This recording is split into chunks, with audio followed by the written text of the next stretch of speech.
അതായത് ഈ പൂർവാഞ്ചൽ ഇൻഫ്ലുവൻസ്ഡ് മേഖല എന്ന് പറയുന്നുണ്ടല്ലോ, അതൊരു 20 സീറ്റുകളോളം വരും അല്ലേ? അതെ, വലിയൊരു ബെൽറ്റാണ്. കിഴക്കൻ UP, ബീഹാർ തുടങ്ങിയ പ്രദേശങ്ങളൊക്കെ ഉൾപ്പെടുന്ന മേഖല.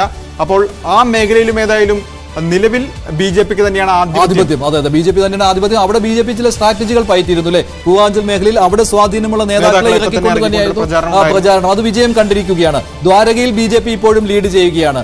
അതുപോലെ പൂർവാഞ്ചൽ ഇൻഫ്ലുവൻസ്ഡ് മേഖല എന്ന് പറയുന്നത് 25 സീറ്റുകളെ അങ്ങനെ കണക്കാക്കാം. അവിടെ 10 സീറ്റുകളിൽ BJP ലീഡ് ചെയ്യുകയാണ്. അതായത് ഒരു +6ന്റെ ഒരു അഡ്വാൻറ്റേജ് കിട്ടിയിരിക്കുകയാണ് BJPക്ക്. അതായത് ആം ആദ്മി പാർട്ടിയുടെ സിറ്റിംഗ് സീറ്റുകളിലേക്ക് എത്തിയിരിക്കുകയാണ്.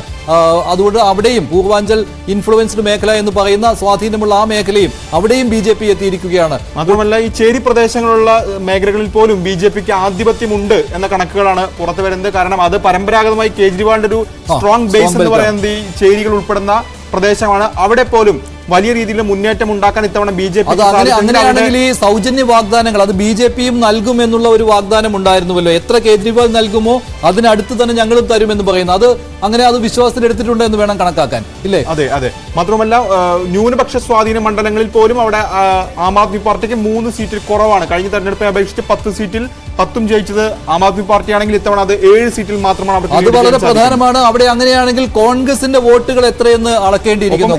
MIM മത്സരിക്കുന്നുണ്ട് 2 സീറ്റുകളിൽ. അവർ ഏതെങ്കിലും തരത്തിൽ വോട്ട് കട്ടർ ആയിട്ടുണ്ടോ എന്നതുകൂടി നിർണായകമാണ്. കൽക്കാജിയിൽ ഇപ്പോഴും BJPയുടെ ലീഡാണ്. അതായത് അതീഷ് ഇപ്പോഴും പിന്നിലാണ്. RK പുരം അവിടെയും BJPയുടെ ലീഡാണ്. അത് ആം ആദ്മി പാർട്ടിയുടെ സിറ്റിംഗ് സീറ്റാണ്. അതായത് നോക്കുകയാണെങ്കിൽ ആം ആദ്മി പാർട്ടിയുടെ 24 സിറ്റിംഗ് സീറ്റുകളിലാണ് ഇപ്പോൾ BJP ലീഡ് ചെയ്യുന്നത്. അതുകൂടി കൂട്ടിയാണ് 32 സീറ്റുകൾ. ഇപ്പോഴും അതീഷ് പിന്നിൽ, രമേഷ് ബിദൂരി മുന്നിൽ. BJPയാണ് ലീഡ്. വിവാദ പ്രസ്താവനകളിലൂടെ വന്നിട്ടുള്ള ആളാണ് രമേഷ് ബിദൂരി അല്ലേ? അതെ അതെ. ഈ തെരഞ്ഞെടുപ്പ് കാലത്ത് പോലും വലിയ വിവാദങ്ങൾ അദ്ദേഹം ഉണ്ടാക്കി. പ്രിയങ്ക ഗാന്ധിയുമായുള്ള താരതമ്യം ഒക്കെ തന്നെ വലിയ വിവാദമായി. പക്ഷെ അതൊന്നും വോട്ടിങ്ങിനെ ബാധിച്ചിട്ടില്ല. ബിദൂരി ഇപ്പോൾ ലീഡ് ചെയ്യുന്നു. BJPക്ക് ആ മണ്ഡലം ഈ നിലവിലെ സാഹചര്യത്തിൽ അനുകൂലമാകുന്നു. മുഖ്യമന്ത്രി തന്നെ അവിടെ പുറകിലേക്ക് പോകുന്നു. 33 BJPയുടെ ലീഡ്. ഒരു സീറ്റിൽ കൂടി BJP ലീഡ് ചെയ്യുന്നു. 33 BJP, 22 സീറ്റുകളിൽ Aam Aadmi party.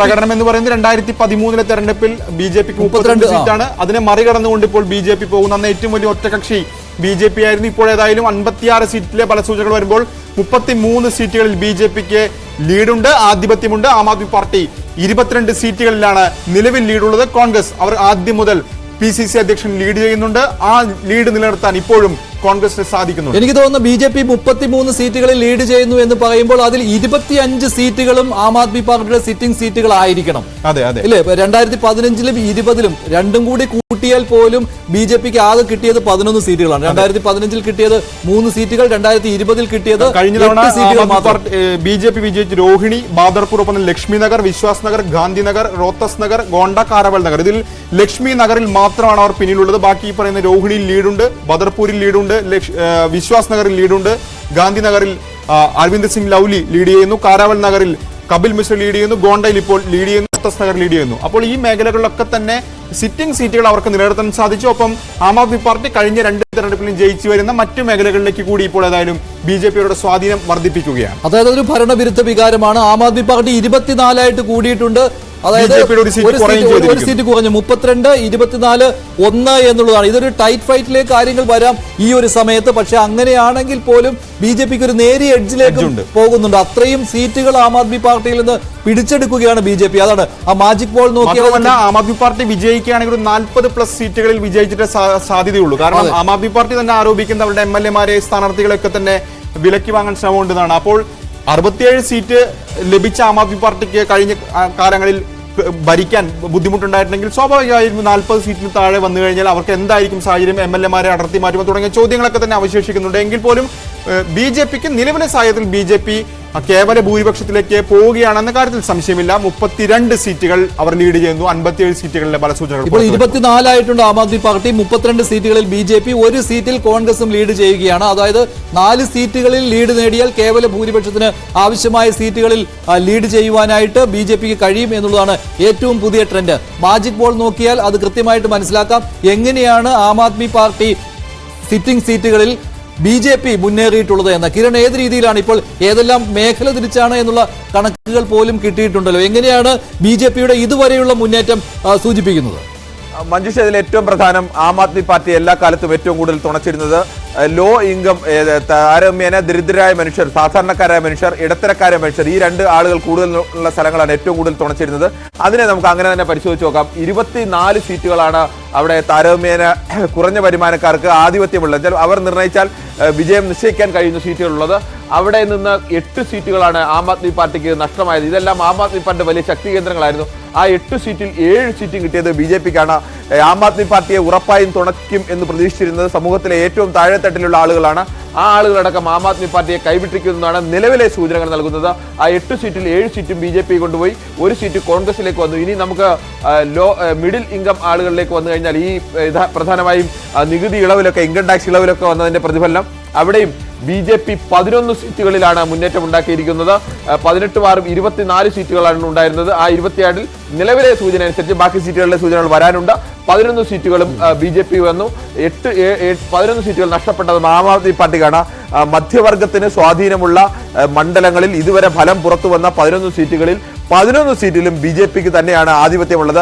Lower middle ക്ലാസും അതോടൊപ്പം തന്നെ ലോവർ മിഡിൽ ക്ലാസും സാമ്പത്തികമായി പിന്നാക്കാവസ്ഥയിൽ നിൽക്കുന്ന ആളുകൾക്കുമൊക്കെ മെജോറിറ്റി ഉള്ള സ്ഥലങ്ങളിലെല്ലാം BJP കടന്നു കയറുന്നു. പ്രത്യേകിച്ച് മധ്യവർഗത്തിന് സ്വാധീനമുള്ള സ്ഥലങ്ങളിൽ പൂർണ്ണമായും BJP കടന്നുകയറ്റം. അതാണ് 11-ൽ 11 സീറ്റും ആം ആദ്മി പാർട്ടിയിൽ നിന്ന് നഷ്ടപ്പെട്ട് BJPയിലേക്ക് എത്തുന്നത്. മറ്റ് പ്രധാനപ്പെട്ട ചില വിഷയങ്ങൾ കൂടി പരിശോധിച്ചു കഴിഞ്ഞാൽ, കഴിഞ്ഞ തവണ ആം ആദ്മി പാർട്ടിയുടെ ആം ആദ്മി പാർട്ടി ജയിച്ച മണ്ഡലങ്ങളിൽ ഇത്തവണ പിടിച്ചെടുത്തിരിക്കുന്നത് 26 സീറ്റിൽ BJP ആണ് അധികം പിടിച്ചെടുക്കുന്നത്. ആം ആദ്മി പാർട്ടിക്ക് 27 സീറ്റാണ് നിലവിൽ നഷ്ടമായിരിക്കുന്നത്. കഴിഞ്ഞ തവണ വിജയിച്ച 27 ആം ആദ്മി പാർട്ടിയുടെ സീറ്റുകളാണ് BJP തവണ പിടിച്ചെടുത്തിരിക്കുന്നത്.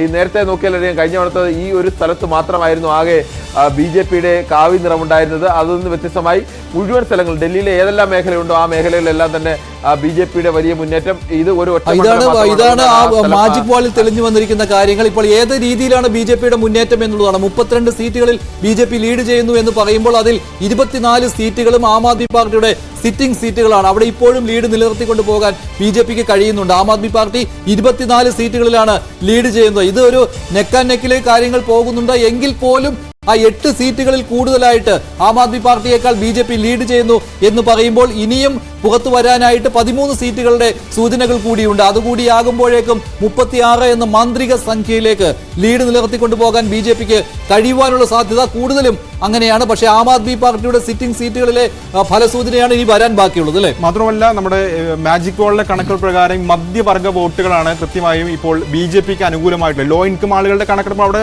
വലിയ നഷ്ടം സംഭവിച്ചിട്ടുണ്ട്. കാരണം ഒരു ഏകപക്ഷീയമായ വിജയമായിരുന്നു കഴിഞ്ഞ തവണ നേടിയത്. പക്ഷേ മധ്യവർഗത്തിന്റെ വോട്ടുകളാണ് വലിയ രീതിയിലൊരു ഷിഫ്റ്റ് ഉണ്ടായിട്ടുള്ളത്. അതായത് പൂർണ്ണമായി അത് BJPക്ക് അനുകൂലമാകുന്ന സാഹചര്യമുണ്ട്. അതൊക്കെ തന്നെ ആകാം തീർച്ചയായും ഈ ന്യൂഡൽഹി പോലുള്ള കേന്ദ്ര സർക്കാർ ജീവനക്കാരുള്ള ആ മണ്ഡലത്തിൽ പ്രതിഫലിക്കുന്നത്. അരവിന്ദ് കെജ്രിവാൾ ഇപ്പോഴും പുറകിൽ നിൽക്കുന്നത്, ഇപ്പോഴും പുറകിലാണ്. ന്യൂഡൽഹി മണ്ഡലത്തിൽ ഇപ്പോഴും ലേറ്റസ്റ്റ് സൂചന അനുസരിച്ച് BJP ആണ് ഇപ്പോഴും ലീഡ് ചെയ്യുന്നത്. പർവേഷ് വർമ്മ ലീഡ് ചെയ്യുന്നു.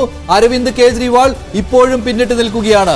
3 VVIP മണ്ഡലങ്ങളിലും ഇപ്പോഴും ആം ആദ്മി പാർട്ടി പിന്നിട്ട് നിൽക്കുകയാണ്. 33 ആയിട്ട് BJPയുടെ ലീഡ് ഇപ്പോൾ ഉയർന്നിട്ടുണ്ട്. 33, 24, 1, അതായത് കേവല ഭൂരിപക്ഷത്തിലേക്ക് അടുത്തുകൊണ്ടിരിക്കുകയാണ് ലീഡ് നിലയുടെ അടിസ്ഥാനത്തിൽ. 33, 24, 1 എന്നുള്ളതായിരിക്കുകയാണ്. ഇനി 12 സീറ്റുകളിലെ സൂചന കൂടി വരാൻ ബാക്കിയുണ്ട്. അപ്പോഴാണ് 33 ആയിട്ട് BJPയുടെ ലീഡ് ഉയർന്നത്. ഇപ്പോൾ നോക്കുമ്പോൾ 33 എന്ന് പറയുമ്പോൾ 25 ഇല്ലേ ആം ആദ്മി പാർട്ടിയുടെ സിറ്റിംഗ് സീറ്റുകളിലാണ് BJP ഇപ്പോൾ 34ആയിട്ട് BJPയുടെ ലീഡ് കൂടി. 59 സീറ്റുകളിലെ ലീഡ് നില വരുമ്പോൾ 24 സീറ്റിൽ ആം ആദ്മി പാർട്ടി, BJP 34, കേവല ഭൂരിപക്ഷത്തിന് 2 സീറ്റുകളുടെ കുറവ്, കോൺഗ്രസ് 1 സീറ്റിൽ ലീഡ് ചെയ്യുന്നു. ഇതാണ് കണക്ക്. 59 സീറ്റുകളിൽ ലീഡ് നിലയാണ് ഇപ്പോൾ പുറത്തു വരുന്നത്. Aam Aadmi party 24, BJP 34, Congress 1. ഇപ്പോഴും 34 എന്ന് പറയുമ്പോൾ 2 സീറ്റുകളുടെ മാത്രം വ്യത്യാസമാണ്. കേവല ഭൂരിപക്ഷത്തിന് ആവശ്യമായ സീറ്റുകളിലേക്ക് ലീഡ് വരുവാനായിട്ട് BJPക്ക് ബാക്കിയുള്ളത്. ദ്വാരകയിൽ ഇപ്പോഴും BJP ലീഡ് ചെയ്യുകയാണ്. ഭവാന മണ്ഡലത്തിൽ ഇപ്പോൾ ആം ആദ്മി പാർട്ടിയുടെ സിറ്റിംഗ് സീറ്റിൽ അവർ ലീഡ് ചെയ്യുന്നു. കൃഷ്ണനഗറിൽ ആം ആദ്മി പാർട്ടിയുടെ സിറ്റിംഗ് സീറ്റാണ്, അവിടെ BJP ആണ് ലീഡ് ചെയ്യുന്നത്. അതൊരു പ്രധാനപ്പെട്ട കാര്യമാണ്. മാത്രമല്ല മഞ്ജുഷ, കൃഷ്ണനഗറാണ് പണ്ട് ഹർഷവർദ്ധൻ തുടർച്ചയായി വിജയിച്ചു വന്ന മണ്ഡലമാണ് കൃഷ്ണനഗർ എന്ന് പറയുന്നത്. അവിടെയാണ് 2015-ൽ കിരൺ ബേദിയെ മുഖ്യമന്ത്രി സ്ഥാനാർത്ഥിയായി മത്സരിപ്പിച്ചത്. കിരൺ ബേദിയെ തോറ്റ് അവിടെ ആം ആദ്മി പാർട്ടി പിടിച്ചെടുത്ത മണ്ഡലമാണ്. ഇത്തവണ അവിടെ സ്ഥാനാർത്ഥിയെ മാറ്റിക്കൊണ്ടൊരു പരീക്ഷണം ആം ആദ്മി പാർട്ടി നടത്തുമ്പോൾ അവിടെ ഏതായാലും BJP ലീഡ് ചെയ്യുന്നു എന്നുള്ളത് ഒരു പ്രധാനപ്പെട്ട കാര്യം. സ്ഥാനാർത്ഥി മാറ്റം ഒരിടത്തും ആം ആദ്മി പാർട്ടിയെ സഹായിച്ചിട്ടില്ല എന്നതിന്റെ ഏറ്റവും പ്രധാനപ്പെട്ട ഉദാഹരണമാണ് ഇപ്പോൾ രാകേഷ് പറഞ്ഞത്. അതുപോലെ തന്നെയാണ് മനീഷ് സിസോദിയുടെ കാര്യവും. മണ്ഡലം മാറി മത്സരിച്ചിട്ടും അദ്ദേഹത്തിന് തോൽക്കാനുള്ള ഒരു രീതിയിലെ കാര്യങ്ങൾ പോവുകയാണ്. ഇപ്പോഴും മനീഷ് സിസോദിയ പിന്നിലാണ്. 24 എന്നും ആയിട്ടുണ്ട്. ആം ആദ്മി പാർട്ടി 24ലേക്ക് ഉയർന്നിട്ടുണ്ട്. 34, 24, 1 11 സീറ്റുകളിൽ കൂടി ഇനി ലീഡ് നില വരണം. ഈ ഒരു ട്രെൻഡിൽ മാറ്റം ഉണ്ടാകുന്നില്ല എന്നതാണ് ഏറ്റവും പ്രധാനം, അല്ലേ? ആ ലീഡ് എവിടെയൊക്കെയാണോ നിലനിർത്തുന്നത് അത് അങ്ങനെ തന്നെ വരികയാണ്. ഇപ്പോൾ ചാന്ദിനി ചൗക്ക് പ്രദേശത്ത് 10ൽ 9 സീറ്റുകളിലെ ലീഡ് വരുമ്പോൾ BJP 4, ആം ആദ്മി പാർട്ടി 5 എന്നുള്ളതാണ്. ആ പ്രദേശം ആം ആദ്മി പാർട്ടിയുടെ കുത്തകയായിരുന്നു, അല്ലേ? മാത്രമല്ല ന്യൂനപക്ഷ മണ്ഡലങ്ങൾ ഉള്ള പ്രദേശമാണ്. ഇപ്പോൾ ബല്ലിമാരനൊപ്പം തന്നെ ചാന്ദിനി ചൗക്ക് തുടങ്ങിയ മണ്ഡലങ്ങളൊക്കെ തന്നെ ന്യൂനപക്ഷ വോട്ടുകളുണ്ട്. അപ്പോൾ അത് ഏത് തരത്തിൽ കോൺഗ്രസ് വോട്ട് പിടിച്ചിട്ടുണ്ടോ എന്നൊരു ചോദ്യമുണ്ട്. അപ്പോൾ ന്യൂഡൽഹിയിൽ തന്നെ സന്ദീപ് ദീക്ഷിത്തിന്റെ പ്രകടനം എന്ത് എന്നുള്ളത് നിർണായകമായ ചോദ്യമാണ്. കാരണം അരവിന്ദ് കെജ്രിവാളിന് സ്വാഭാവികമായും കിട്ടിക്കൊണ്ടിരുന്ന വോട്ട് എന്ന് പറയുന്നത് പരമ്പരാഗതമായി കോൺഗ്രസ് പല വോട്ടുകളും കിട്ടിയിട്ടുണ്ട്. അപ്പോൾ സന്ദീപ് ദീക്ഷിത്ത് എത്ര വോട്ട് പിടിച്ചു എന്നുള്ളത് നിർണായകമാണ് ന്യൂഡൽഹി മണ്ഡലത്തിന്റെ കാര്യത്തിൽ. അല്ലെങ്കിൽ അരവിന്ദ് കെജ്രിവാളിന്റെ ഇപ്പോഴുള്ള പുറകോട്ട് പോക്കിന് ഒരു കാരണമായി സന്ദീപ് ദീക്ഷിത്ത് മാറുമോ എന്നുള്ള ചോദ്യം കൂടി അവശേഷിക്കുന്നുണ്ട്. ഇപ്പോൾ ഏതായാലും BJP 35 സീറ്റിലേക്ക് ഉയർന്നിരിക്കുകയാണ്. അതായത് കേവല ഭൂരിപക്ഷത്തിന് ആവശ്യമായ സീറ്റുകൾ ഒന്നിന്റെ കുറവ്, അല്ലെ? ലീഡ് നിലയുടെ കാര്യത്തിൽ ഒന്നിന്റെ കുറവ് 24 നിന്ന് 23 കുറഞ്ഞിരിക്കുന്ന കോൺഗ്രസ് ഒരു സീറ്റിൽ ലീഡ് നില തുടരുകയും ചെയ്യുന്നു. നോർത്ത് വെസ്റ്റ് ഡൽഹിയിൽ 6 സീറ്റുകളിൽ BJP ലീഡ് ചെയ്യുന്നു എന്ന് പറയുമ്പോൾ 36ലേക്ക് എത്തിയിരിക്കുകയാണ്. കേവല ഭൂരിപക്ഷത്തിന് ആവശ്യമായ സീറ്റുകളിൽ BJPയുടെ ലീഡ് എത്തിയിരിക്കുകയാണ്.